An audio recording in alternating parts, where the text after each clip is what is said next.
Le journal. Mesdames, Messieurs, les titres. Ramadan 2020, le jeûne, 4e pilier de l'islam débute.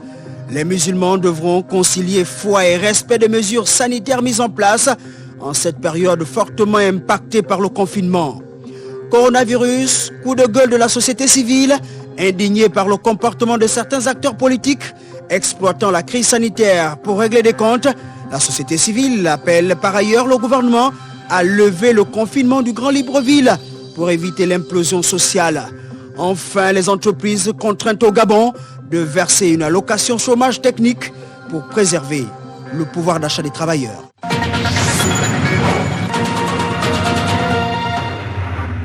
Bienvenue à tous.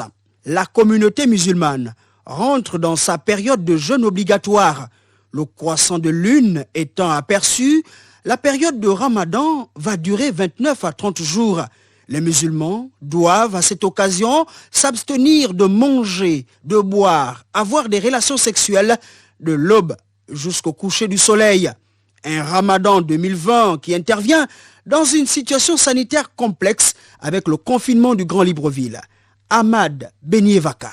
Les musulmans s'interrogent sur le comment vivre l'ambiance du mois de Ramadan en plein confinement. La crise sanitaire qui secoue le monde fait grincer les dents de la communauté musulmane, pourtant très fidèle dans les mosquées aujourd'hui, temporairement fermées. Au cours de notre entretien, l'imam Mohamed Mabadi, membre de l'association islamique Le Remède, nous parle plutôt d'une opportunité que les musulmans doivent saisir sans arrière-pensée. Étant confinés, nous avons ici cette chance d'être épargnés de beaucoup de maux. Vous savez que lorsque nous sortons de chez nous, nous sommes à nos lieux de travail, on est plus exposé aux mauvaises paroles. Ce sera l'opportunité de mieux pratiquer son jeûne. D'ailleurs, nous savons également que la meilleure prière surérogatoire est la prière qui est faite à la maison. Donc, il n'y a pas de problème à ce niveau. Le conseil que je donnerais, c'est de maximiser les œuvres de bienfaisance, les sorts d'accords. Il y a en ce moment beaucoup de gens qui ont besoin, à cause de ce confinement, d'aide. Durant cette période, plusieurs bonnes grâces seront au rendez-vous. Selon un des doyens du Conseil supérieur des affaires islamiques du Gabon,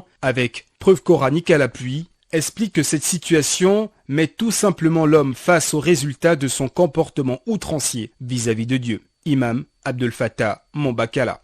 L'homme a été influencé par la créature, mais pas par le créateur de la créature. L'homme invoque les démons, invoque les génies, invoque les astres, et Dieu a décrété que rien ne doit être invoqué dans les cieux comme sur la terre, si ce n'est que lui. Dieu a dit dans le Coran, nous allons vous éprouver tout ce temps que nous sommes par un peu de peur, par la faim, par la diminution de vos biens, par la perte des récoltes, par la perte des âmes, par la perte de vos richesses. Annonce la bonne nouvelle aux patients. Ce confinement a changé l'ordre mondial afin que les hommes reviennent sur le droit chemin. Le mois de Ramadan cette année risquerait de ne pas voir des guirlandes humaines se diriger vers les mosquées pour rompre le jeûne en groupe ou encore effectuer les prières surérogatoires juste après celles obligatoires du soir. Ce vendredi 24 avril correspond donc au premier jour du mois de Ramadan, premier jour de jeûne. À cette occasion, le président du Conseil supérieur des affaires islamiques du Gabon invite sa communauté à faire preuve de patience durant ce confinement et surtout à ne pas perdre la foi. On écoute Ismaël Osseni Ossar.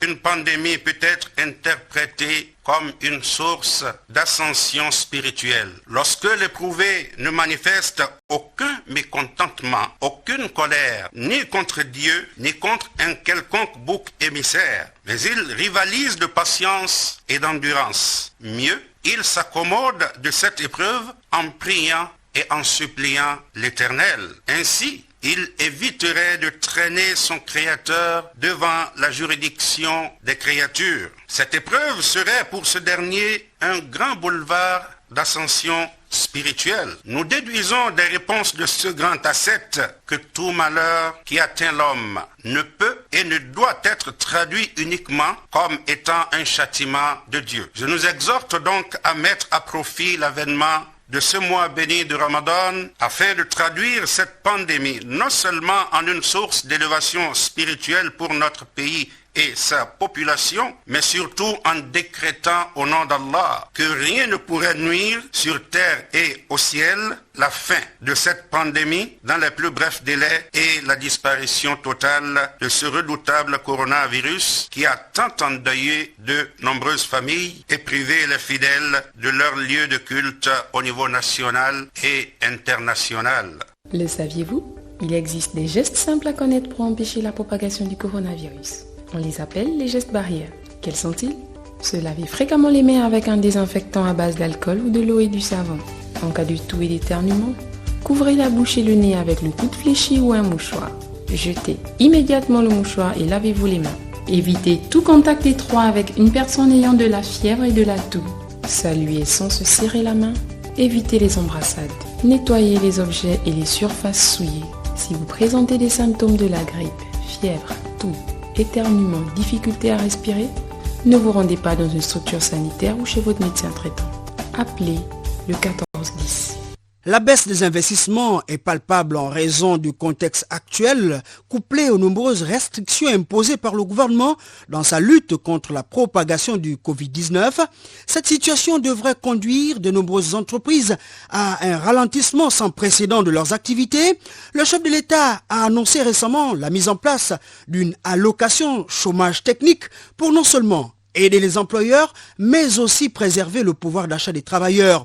Dispositif s'inscrivant dans le contexte des congés techniques. D'où cette invite du ministre en charge de l'Emploi, Madeleine Baird, au micro de François Nzengue. Nous invitons donc les employeurs à éviter de prendre des décisions de licenciement ou de rupture. Vous savez très bien que c'est un cas de force majeure qui s'impose à toutes les parties. Nous faisons l'effort de maintenir à minima ce tissu économique. Nous demandons de voir cet effort. Maintenant, après, on verra bien les discussions quand elles vont arriver, on verra bien après comment ça va être pris, mais pour l'instant, nous sommes obligés, et dans les strictes instructions du chef de l'État, de maintenir ce minimum de pouvoir d'achat. Alors, l'allocation de chômage, c'est un pourcentage de la rémunération brute hors indemnité. Que faut-il entendre par là ? Vous savez que dans un bulletin de salaire, lorsque vous êtes affecté à un certain nombre de tâches, vous avez des primes. Par exemple, si je travaille sur un chantier, j'ai ce qu'on appelle la prime de chantier. Si je travaille, j'ai la prime de transport, ou j'ai la prime de salissure, ou j'ai la prime de représentation. J'ai un certain nombre de primes qui sont liées à l'exécution du travail. Mais du fait que quand je suis en chômage technique, mon contrat de travail est suspendu, je n'exécute plus. C'est une exception d'ailleurs, puisque le salaire est la contrepartie d'une prestation. Si je n'exécute plus mon contrat de travail en toute rigueur, je n'ai pas droit au salaire. Mais exceptionnellement, et pour tenir compte du fait que c'est un cas de force majeure, on demande aux entreprises. Donc il s'agit de quoi ? Vous enlevez les primes de chantier, vous enlevez les primes de transport, puisque je n'ai plus besoin d'aller au travail. Mais vous maintenez tout ce qui est constitutif de la base imposable, c'est-à-dire ce qui est l'élément, comme on appelle, fixe de la rémunération, qui va différencier du variable que vous allez avoir en fonction. Vous avez par exemple des indemnités de déplacement qui sont versées parce que vous vous déplacez. Pour le secteur public, nous n'avons pas ce mécanisme parce que l'allocation de chômage technique et le congé technique n'est envisagé que dans le cadre du Code du travail. Il n'est pas envisagé dans le cadre de la fonction publique. Madeleine Baird, ministre en charge de l'Emploi. Allons à Lambaréné, au centre du pays, où la direction provinciale du commerce du Moyen-Ogoué sensibilise les opérateurs économiques, notamment les propriétaires des magasins et autres épiceries, sur le respect des mesures barrières prises par le gouvernement en vue d'endiguer la pandémie au Gabon. Estaki Bongangimbili nous appelle de Lambaréné.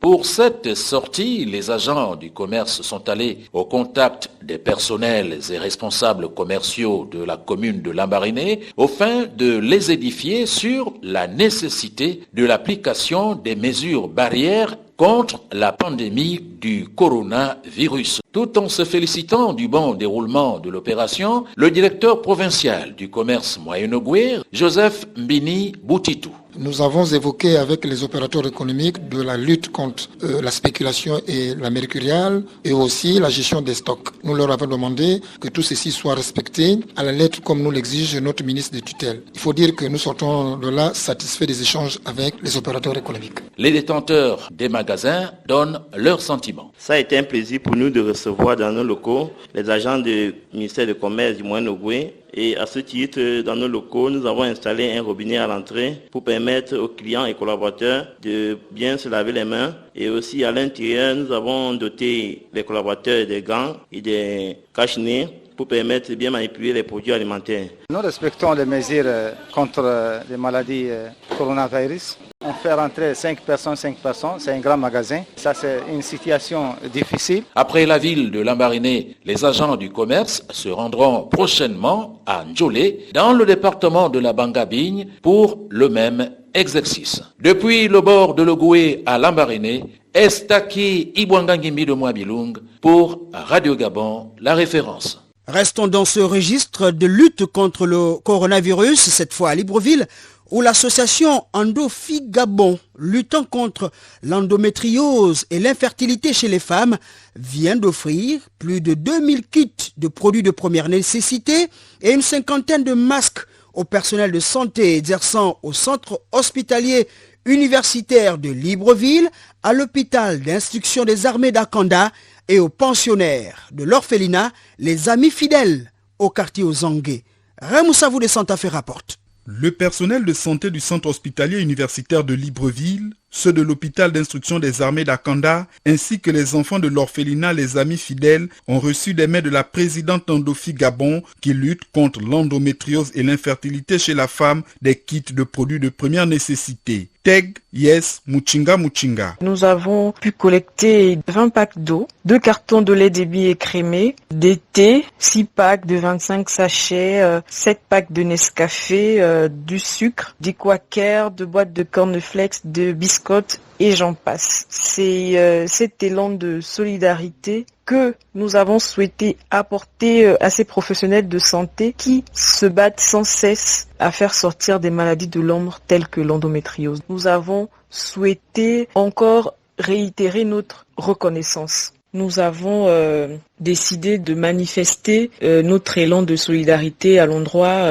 du personnel médical sur les 2 sites dédiés au Covid-19, au CHU, du côté de l'hôpital des instructions d'Akanda et l'orphelinat Les Amis Fidèles. En de termes simples, Berthe Zoé Bakedi Lipangou, directrice des soins infirmiers et obstétricaux, a salué l'acte posé par l'association Endofi Gabon. Le plaisir est très grand pour nous de recevoir de la part d'une association parce que depuis que le corona a commencé, c'est la première dotation pour encourager le personnel de santé. Je voudrais transmettre à ce personnel qui est bénéficiaire. D'habitude, nous recevons pour les malades Covid. Or là, c'est pour encourager le personnel qui est au front dans la crise même. Merci au nom de tout le personnel soignant. Cette caravane va s'étendre durant la crise sanitaire. Elle se déroule en 2 phases, la collecte et la distribution des kits.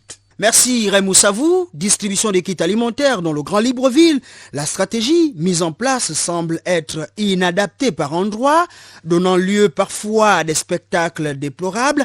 Du côté d'Akanda, la réception d'un kit est souvent conditionnée à la présentation d'une carte CNAMGES pour une meilleure identification, procédure dénoncée par les populations, d'où des confusions. Edgar Kaba nous en parle. Confusion autour de la distribution de bons d'achat aux populations d'Akanda, plus précisément à la cité Alandra, parcelle 10, où les agents distributeurs exigent aux potentiels bénéficiaires la présentation obligatoire de la carte CNAMGS. Action qui, aux yeux des compatriotes, suscite des interprétations à des populations économiquement faibles. Une des riveraines de la cité Alandra nous parle de cette confusion autour de cette procédure. Moi, je viens à peine de finir avec les agents de la banque alimentaire. C'est un peu compliqué. Quand ils rentrent chez vous, ils ont besoin d'une carte CNAMGS d'un Gabonais économiquement faible, qu'il soit élève, je sais pas, en tout cas étudiant ou quoi, où il travaille, mais pas il travaille, en tout cas économiquement faible. Donc regardez dans votre maison, s'il y a quelqu'un qui a une carte économiquement faible, c'est cette carte-là que vous allez présenter, c'est tout. Maintenant les renseignements, vous donnez les renseignements de la maison, vous pouvez donner les autres renseignements de chef de famille ou autre, tout ce que vous voulez, mais la carte que vous présentez qui est valable, c'est seulement économiquement faible. Les plaintes enregistrées par endroits sont donc énormes. Illustration de plus. On a la carte, on a la NAMGES, on s'est fait acheter chez le chef. Après ils ont dit c'est plus chez le chef, mais là ils vont passer maison par maison. Donc depuis, ils ne sont jamais passés de ce côté-là. Moi, je ne sais jamais, je n'ai jamais entendu qu'ils sont passés. Ils ont mis à fond 24 de juin qui donnent aux femmes en grossesse, aux personnes handicapées et puis aux personnes âgées. Donc, je ne sais pas si je dois aller me casser le pied pour qu'on vienne me donner le kit, je ne sais pas. Moi, je ne sais pas. Alors que tous les Gabonais doivent bénéficier de ces kits-là, mais on sélectionne les gens. Je ne sais pas si on sélectionne les gens, si on sélectionne les femmes en grossesse, les personnes handicapées, les femmes âgées. Maintenant, ceux qui ne sont pas handicapés et qui n'ont rien font comment? Ils sont en train de choisir. Et ceux qui sont là, c'est qu'ils donnent même seulement à leurs parents. Ils choisissent que les quartiers où leurs parents habitent. Donc, nous ne sommes pas Gabonais, on doit mourir. Donc, il faut qu'ils laissent ces gens partir. Nous, on demande qu'on nous laisse sortir, faire nos courses tranquillement, qu'on ne nous dérange pas dans le cas contraire qu'ils se rendent de maison en maison pour remettre ce qu'ils ont à remettre. En réalité, c'est pas tout le monde qui a même la possibilité d'avoir la clame GS. Il faut déjà l'avouer. Déjà aujourd'hui, pour avoir la clame GS, il faut passer par des circuits. C'est plus quelque chose qui était réservé aux gens qui n'en ont pas des moyens. Donc, il faut aller de maison à maison. On demande de présenter les cartes. C'est pas tout le monde qui en bénéficie d'ailleurs de ces mesures, de la clame GS. Alors qu'il y a des gens qui n'en ont même pas la possibilité, qui sont pauvres. Quand on arrive chez quelqu'un, des fois, on n'a pas besoin de la carte pour savoir que la personne est économiquement faible. Vous entrez chez lui, vous allez voir seulement la façon qu'il vit et tout de suite, vous allez savoir que là, il faut faire quelque chose. La réflexion est donc posée par les populations elles-mêmes, celle de savoir si la carte CNAM-GS est le seul document d'identification d'une personne économiquement faible, quand on sait que le statut de la personne peut évoluer, demeurer stable, instable ou subir des aléas de la vie. Les autorités ne devraient-elles pas repenser leur stratégie afin d'atténuer les tensions perceptibles ici et là, à l'image de celles vécues également au PK7 récemment? À quelques jours de la fin du confinement du Grand Libreville, les langues se délient. À l'image du CAP, le Congrès des agents publics, parapublics et privés de l'État, qui dénonce les comportements rétrogrades de certains hommes politiques exploitant le Covid-19 pour régler des comptes. Le président de cette structure, Emmanuel Vemba, appelle le gouvernement à ne pas reconduire le confinement pour éviter toute implosion sociale au Gabon. Arnaud Ndoyengozogo. Le Covid-19 est bel et bien chez nous au regard des nombreux cas détectés et déclarés par le comité de pilotage, soutiennent les organisations de la société civile qui regrettent que toutes les mesures économiques, sociales, sanitaires et sécuritaires annoncées par le président de la République ne soient pas traduites en actes au profit des populations. Leur porte-parole, Emmanuel Vemba. La société civile gabonaise constate que depuis l'avènement de cette pandémie du Covid-19, les populations gabonaises, mieux que de bénéficier des mesures annoncées par le chef de l'État, se retrouvent plutôt précarisées davantage par la mauvaise gestion des effets collatéraux du confinement décrété par le gouvernement gabonais. Cette situation de faiblesse de l'offre par rapport à la demande traduit à n'en point douter la volonté de nuisance de certaines personnalités politiques et de la société civile à boycotter l'action salutaire du chef de l'État et celle du gouvernement de la République. Les organisations de la société civile fondent leurs arguments sur les retards constatés dans l'édition des bons d'achat. Cet exemple, auquel s'ajoute tant d'autres, conduit la société civile à faire des propositions au gouvernement pour améliorer la gestion de la crise. Nous proposons au gouvernement de la République de sanctionner les acteurs qui ont fait preuve de négligence vis-à-vis des populations gabonaises et qui ont refusé de suivre les consignes du président de la République, chef de l'État, et du Premier ministre, chef du gouvernement. Sur le plan sanitaire, le confinement du Grand Libreville a permis de freiner le rythme de contamination qui n'est pas encore arrivé au niveau très élevé constaté dans certains pays. Sur le plan social et économique, la détresse est palpable, revenus coupés, insuffisance de kits et de bons alimentaires, difficulté à appliquer les mesures gratuites de l'eau et l'électricité, difficulté d'appliquer la mesure de gratuité de loyer, renforcement et réorganisation des mesures d'accompagnement, adoption d'un plan urgent d'évaluation des mesures sociales et économiques annoncées par le chef de l'État, implication effective de la société civile dans la gestion du plan d'urgence. Pour éviter l'implosion sociale au Gabon, ces organisations de la société civile demandent la levée du confinement et sa non-reconduction. Merci Arnaud. Parlons de cette jeune élève, Tina, qui a choisi ce temps de confinement pour apprendre le b.a.-ba de la pâtisserie auprès de sa cousine Erika, beaucoup plus expérimentée. Notre reporter Pierre-Désiré Mvelenam a rencontré ces deux filles fans de cuisine au quartier Lalala à droite dans le 5e arrondissement de Libreville. Reportage. Elle ne porte ni gants, encore moins de tablier comme dans les pâtisseries ordinaires, mais Erika, la chef de fortune, et Titina, l'apprentie, possède l'essentiel pour réaliser un gâteau. Titina, viens, on va apprendre à faire un autre gâteau. Vu que la dernière fois, on a fait le gâteau au chocolat, aujourd'hui, je vais t'apprendre comment faire le gâteau à l'orange. Mais pour faire le gâteau à l'orange, il faut 3 œufs, l'élément principal qui est l'orange, le beurre en plaque, la farine, le sucre, 2 pots de yaourt bien remplis, avec de l'huile aussi, et du lait. Pour Titina, qui est en quête de connaissances en pâtisserie, cela suffit à son bonheur. J'apprends à faire des gâteaux maintenant parce que à la maison là-bas, ma mère n'a pas l'habitude de faire des gâteaux. Et en cette période de confinement, comme je suis avec ma soeur, pour ne pas s'ennuyer, elle préfère m'apprendre à faire des gâteaux. Et pour mieux faire partager son expérience, Erika donne à sa cadette des cours pratiques.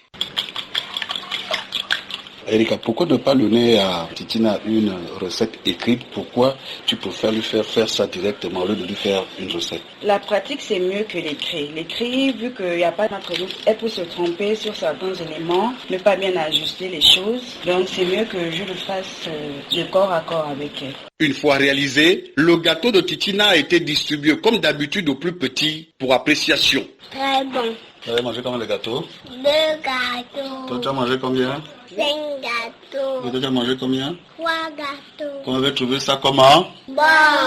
Le dernier mot revenant à Erika, elle a noté une certaine amélioration dans le travail de son élève. Cette fois-ci, la pâte était mieux faite que la dernière fois. Elle s'est améliorée et j'espère vraiment que d'ici la fin du confinement, elle sera encore plus performante.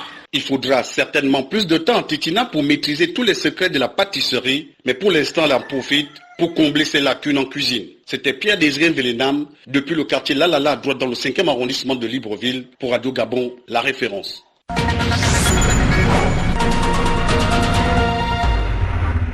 La journée des animaux dans les laboratoires est célébrée ce 24 avril dans le monde. Une interrogation demeure. Faut-il mettre un terme à l'expérimentation animale ou démontrer certains faits en psychologie ou en pathologie?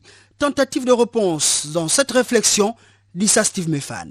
Partout dans le monde, des militants et sympathisants contre les essais cliniques sur les animaux se rassemblent à travers la planète pour sensibiliser le public sur l'aspect cruel des pratiques de dissection et de vivisection dans les laboratoires. La journée mondiale des animaux dans les laboratoires est l'occasion pour les mouvements de défense, malgré le confinement, de demander l'interdiction totale de l'emploi de ces derniers dans les tests de produits chimiques ou de mise au point de nouveaux médicaments. Une journée célébrée chaque 24 avril qui inquiète le progrès de la science. La communauté scientifique brandit cependant la nécessité de l'utilisation des animaux dans les expériences et s'insurge quelque peu contre la prise de position extrême des tenants de ce mouvement en rappelant que l'utilisation des animaux de laboratoire permet de sauver des millions de vies humaines dans le cadre de la mise au point de médicaments et de vaccins. Les arguments difficilement compatibles entre les militants anti-vivisection et les chercheurs pour mettre un terme à ce débat trouvent difficilement un point d'accord. Cette absence d'entente où la solution pourrait résider simplement dans le fait de mieux encadrer l'emploi des animaux dans les laboratoires. Parlons de la présidentielle en Guinée-Bissau. La CEDEAO reconnaît finalement la victoire d'Oumaro Sissoko Embalo, candidat du MODEM annoncé par la Commission nationale des élections, mais toujours contesté devant la Cour suprême par le camp de son rival Domingos Simoes Pereira. Il faut dire que c'est une victoire diplomatique pour Oumaro, ayant organisé fin février dernier sa propre investiture dans un hôtel de Bissau, la capitale, avant de s'installer au palais présidentiel avec le soutien affiché des militaires. Le nouveau président de la Guinée-Bissau est invité par l'organisation ouest-africaine à désigner d'ici fin mai prochain un nouveau premier ministre et un gouvernement. Les chefs d'État et de gouvernement de la CEDEAO soulignent aussi la nécessité d'engager immédiatement une réforme de la Constitution qui sera soumise à un référendum dans 6 mois afin d'assurer la stabilité du pays.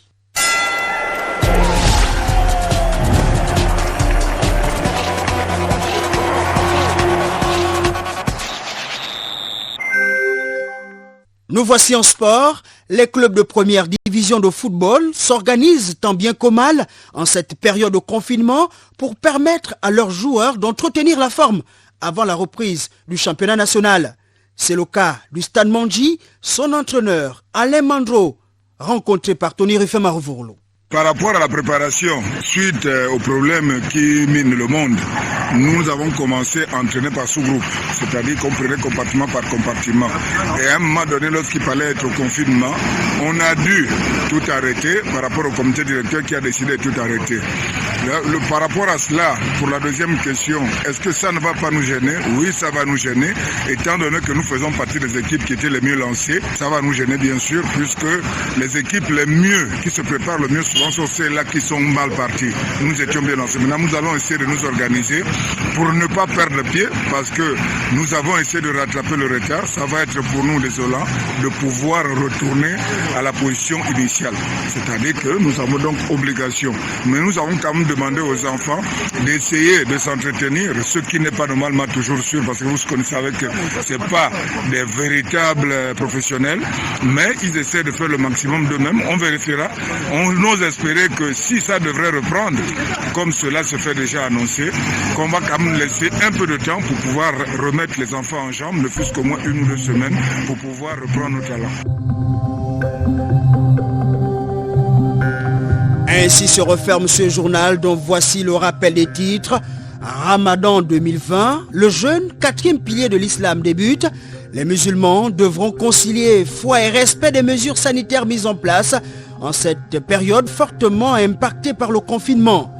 Coronavirus, coup de gueule de la société civile, indigné par le comportement de certains acteurs politiques exploitant la crise sanitaire pour régler des comptes. La société civile appelle par ailleurs le gouvernement à lever le confinement du Grand Libreville pour éviter l'implosion sociale. Enfin, les entreprises contraintes au Gabon de verser une allocation chômage technique pour préserver le pouvoir d'achat des travailleurs. Merci à l'équipe technique. Le journal est préparé par la rédaction de Radio Gabon sous la coordination d'Ali Rénal de Radjumba. Je suis Achille Mwanda Moussoti. Prenez soin de vous et restez à la maison.